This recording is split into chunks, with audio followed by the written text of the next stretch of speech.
Today we start the first of maybe two or three lectures that are going to be really quite challenging for you.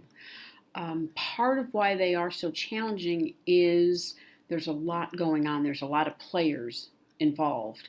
And you're going to have to pay very close attention to the differences in the ions that we're going to be talking about. And you can kind of see that in this graphic. The other thing is that typically when I do this lecture in person, I remind you to pay very close attention because I get talking and I get myself twisted up and I get my ions confused. So I'm going to have to be very, very careful. Sometimes people think, oh, it's just a teaching shtick. She thinks she's being funny. No, I get confused as to what ion I'm talking about and where I am in all of this process. I get so excited and I get talking so fast. So hopefully I'm going to be able to slow it down and pay really close attention. So what we're talking about is how a nerve impulse is going to move along the plasma membrane of a neuron. Remember, nerve impulse, action potential mean the same thing. Okay? Now, in the slide that we ended with, we talked about this impulse resulting from the movement of ions from inside and outside of our axon. And that's what this diagram is showing us, right? On the left side, we have it's representing the outside of the membrane. On the right side, it's representing the inside of the membrane. It's saying that if a neuron is at rest, and by at rest we mean not conducting a nerve impulse or an action potential, there will be an electrical difference between the outside and the inside of the cell. You'll see down at the bottom of our graphic, it has the inside having a negative charge and the outside having a positive charge. This difference is caused by the placement of those ions. First off, there is a higher potassium ion concentration inside of the cell than outside, and at the same time, the sodium ion concentration is much higher outside than inside. And that's one of the first things you've got to keep track of is where at rest, to start with, where at rest is the potassium ions more concentrated inside, and where are the sodium ions more concentrated outside. Hopefully you're saying, well, okay, Professor Kelly, we have more potassium ions inside, we have more sodium ions outside. That does not give us an electrical differential. They're both positive ions. They're both positive 1 ions, and we're talking about them being on opposite sides of that membrane. So what is going to cause us to have a negative charge on the inside of our axon, which is part of our neuron? That comes from our large negatively charged ions that are trapped inside of the neuron. You remember in lecture when we were on campus, we talked about elephants being trapped inside. They couldn't get out because there was nothing large enough for them to pass through. There's not an opening, a door, or a space large enough for them to pass through.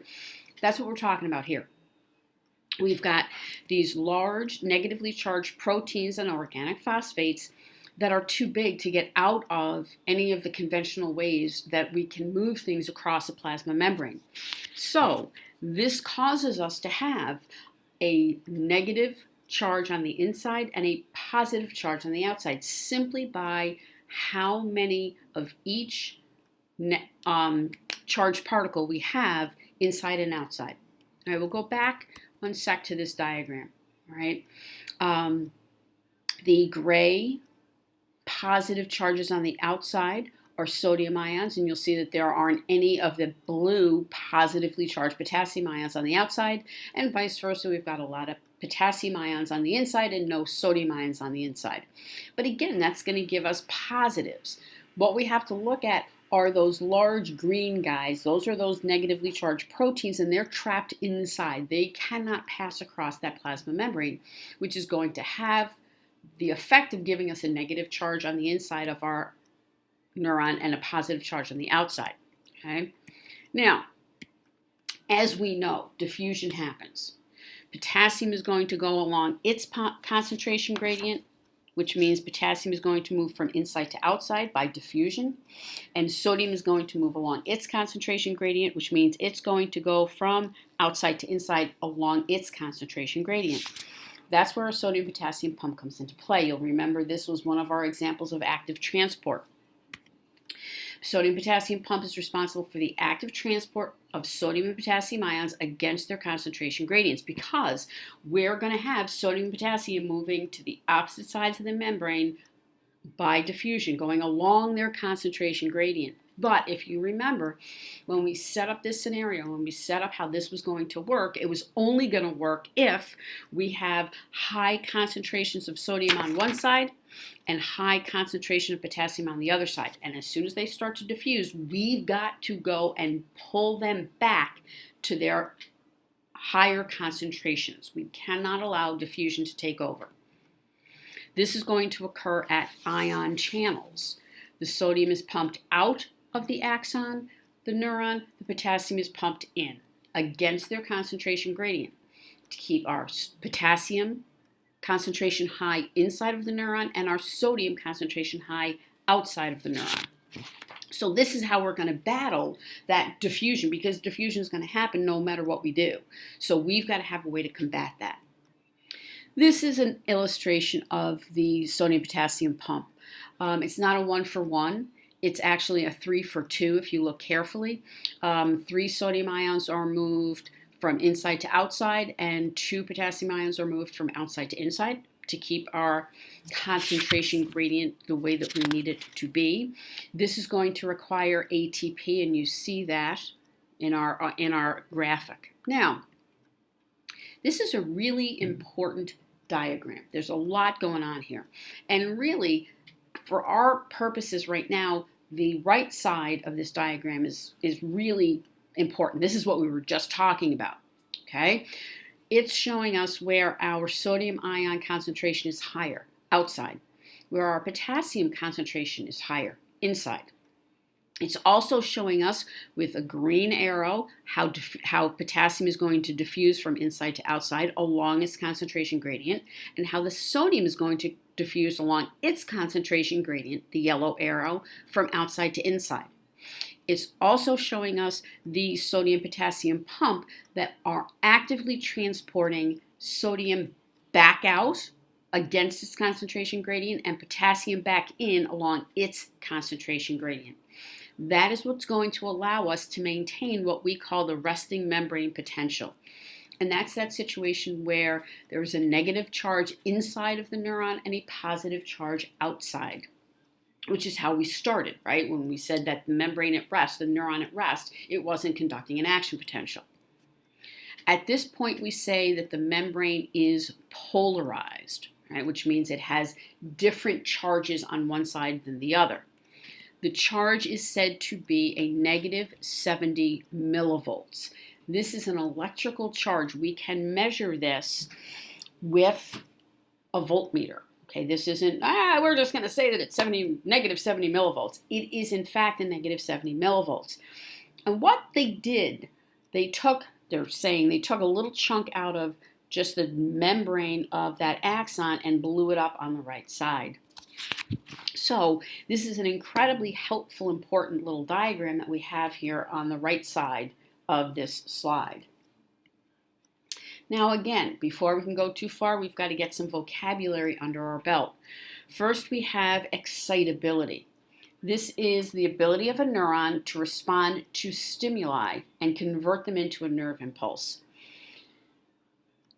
What we're saying here is, right, because again, when we started this, neurons are going to take changes in the environment, external and internal environment, and communicate that, send a signal along the neuron to communicate that information. The reason it can do that is because the neuron is excitable. It has this ability to take a stimulus and convert it into this thing that we call a nerve impulse or an action potential. But what do we mean by a stimulus? Anything in the environment or the body capable of reducing the resting potential. Remember, our resting potential is at negative 70 millivolts, right? We're going to reduce that. That's how we're going to start an action potential moving along our neuron. So anything in the environment or the body, a change in temperature, a change in the amount of light hitting your eye, the amount of oxygen in your blood, the amount of glucose in your blood. Right? These are all things that would be considered stimuli that could potentially reduce the resting membrane potential of a neuron. Next, we have depolarization. Well, let's think about this for a second. If polarization is a neuron having a negative charge on the inside and a positive charge on the outside, depolarization is going to be what? When we add D to a word, what does it do? It negates that word. So when a membrane is depolarized, it's no longer polarized, which means a loss and reversal of polarization. So that's going to mean that we now have a negative charge on the outside of the neuron and a positive charge on the inside of the neuron. Now, what's going to cause this? Well, could be, right, your first guess could be, well, those big negatively charged proteins move from inside to outside. Wait a minute. You said that there was no opening large enough, so they're not going anywhere. So this depolarization is going to be caused by the opening of the sodium ion channels. If I open the sodium ion channels, what are the sodium ions going to do? They're going to rush along their concentration gradient. Okay? They're going to go from from outside to inside. Right? So increasing, by them moving inside, increasing the number of positively charged ions inside of the neuron, making it go from a negative charge to a positive charge. Repolarization is going to be what you think. If polarization was negative inside, positive outside, depolarization was swapping that. Repolarization is going to be returning it to the beginning. Okay, regaining, going back to that resting membrane potential.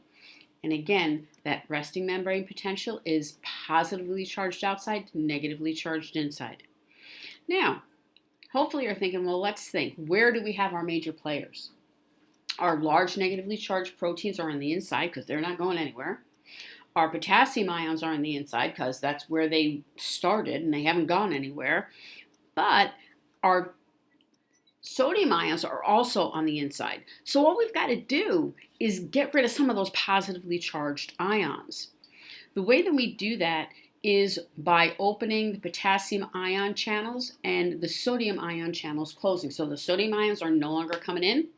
However, our potassium ions are now escaping. They are now leaving the neuron. Together, depolarization and repolarization comprise a nerve impulse or an action potential. So what I'm saying is, when a neuron has been depolarized and then repolarized, an action potential, a nerve impulse has traveled along that neuron.